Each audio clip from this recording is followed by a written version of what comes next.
Hey everyone! So in today's video I am going to be pruning my 2 tomato plants that I planted closer together than is recommended in one of my 30-gallon grow bags. But before I get into showing you how I'm pruning the 2 tomato plants for my specific growing situation, I want to talk a little bit about pruning tomato plants in general. So before you prune your tomato plant, you have to know which type it is. And I don't mean the variety, I mean either it is a determinate or indeterminate tomato plant. So determinate means that your tomato plant is going to grow to a set size for the season and that's it.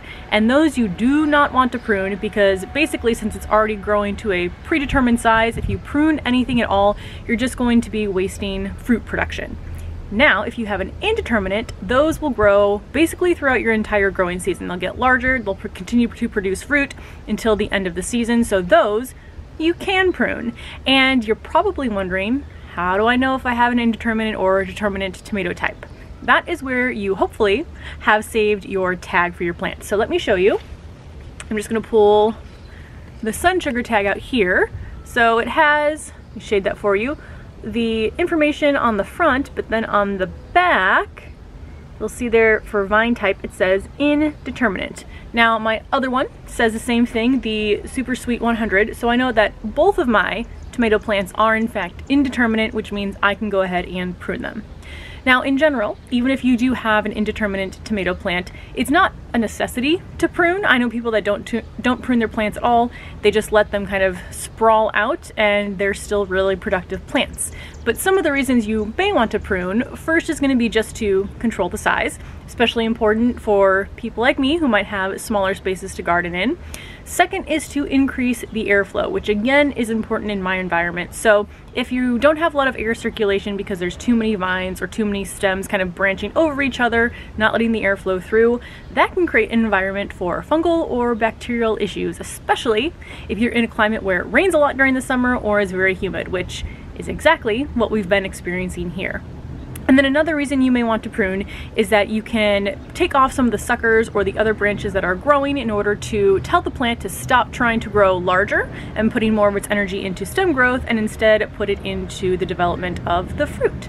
So those are some reasons to prune. Again, for me, it's most important for size control and to avoid any fungal issues, which I tend to have every year in the garden from the moisture that we get. So now that you know a little bit about, in general, how to prune your tomato plants, let me go show you what I'm going to do with these 2 plants right here. So here's a look at my 2 tomato plants. They're both in this grow bag. The sun sugar is on this side and then the Super Sweet 100 is on that side. Now, I'd say I planted my 2 tomato plants maybe about a foot apart, which is definitely closer than recommended, but when you're working in a small space, you do what you need to do.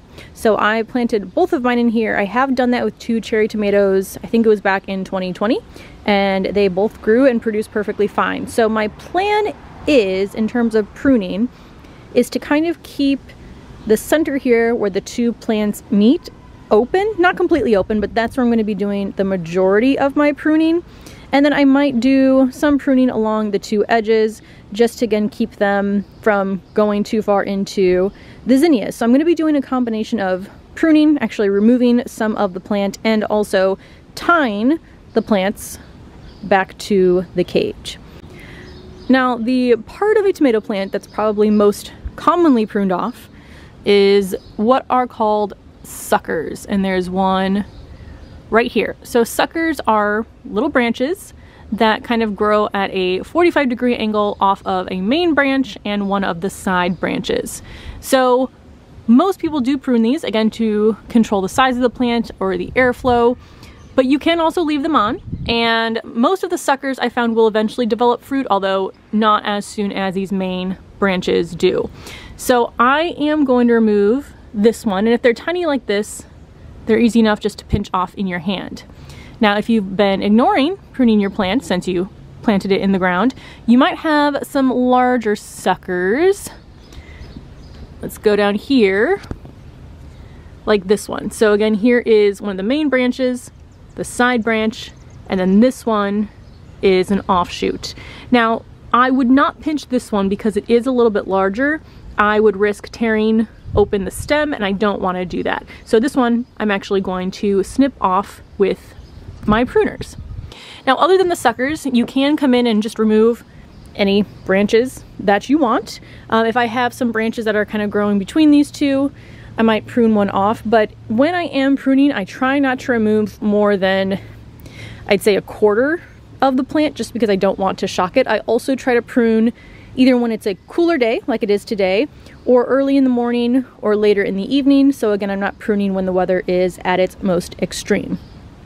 So what I'm gonna do now is I'm gonna go ahead and start pruning in here. I did notice, I wanna mention that we had a storm and there was some wind, and it did, can you see in here, break off one of my main branches on the sugar sweet, which was sad, but things happen. So what I'm gonna do on this one is probably leave more of the suckers on just to get some more branches coming through.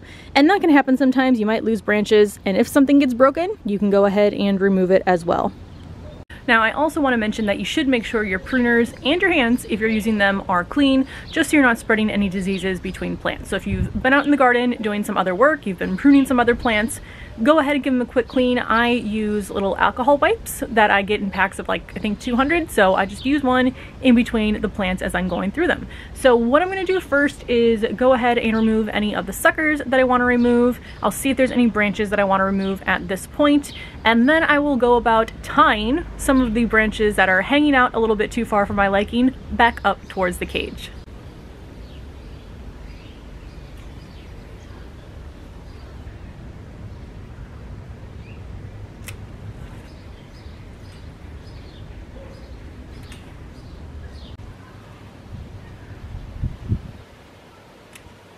I think I'm done pruning for now, and I actually didn't take off as much as I expected to. I still took off a good amount, mostly a lot of smaller suckers and then some branches that were kind of clogging up the area in here. But like I mentioned, a lot of the suckers, for example, this one here, I'm leaving because it's growing a good direction that I want it to, and again, because I lost kind of one of the main branches here, I want some more branches on this one. I'm also leaving this sucker here because again, it's just kind of growing in a direction that works for my plants. I wanted to mention as well that with everything I prune off, both on the tomato plant and pretty much for any plant, as long as there's no sort of fungal issue or disease on the leaves, I just chop them up and throw them right back in the pot so that they can break down into the soil here. Now I've gone ahead and grabbed my handy dandy twine, which I said I use all the time in the garden, much more than I ever thought I would, and I'm going to use this to tie up some of the branches to get them a little bit closer to the actual tomato cage. That way they're just not sprawling out and getting into the other plants. I can keep it more contained. For example, here I have these two branches, which they're not at too much of an angle, but they will start to cross over into the zinnias, so I'm just going to use some twine to pull them back just a little bit towards the cage.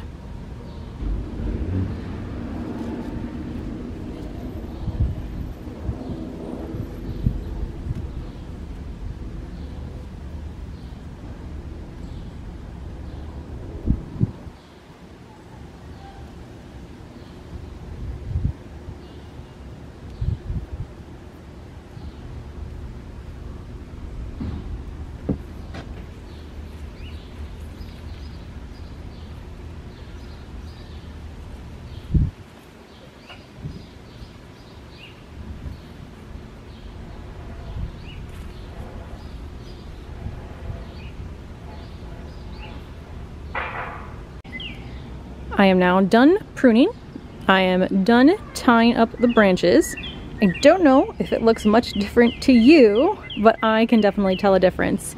And I think I actually forgot to show you the most exciting part, which is that both of them already have tomatoes starting to form.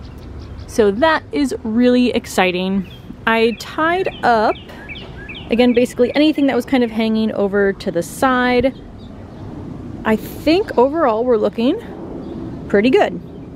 So that was actually a lot faster than I expected it to be based on the neglect that I've shown to pruning since I planted them in the ground. But I think they look pretty good right now. Again, this is not a one and done process. I will be pruning for the rest of the season, although I do tend to be really great at pruning until like beginning to mid-August, and then I kind of just let everything go. But hopefully I can keep up on the plants this year. I will keep you updated on how they're doing. I will definitely show you when I have my first ripe tomatoes, which I'm really excited about.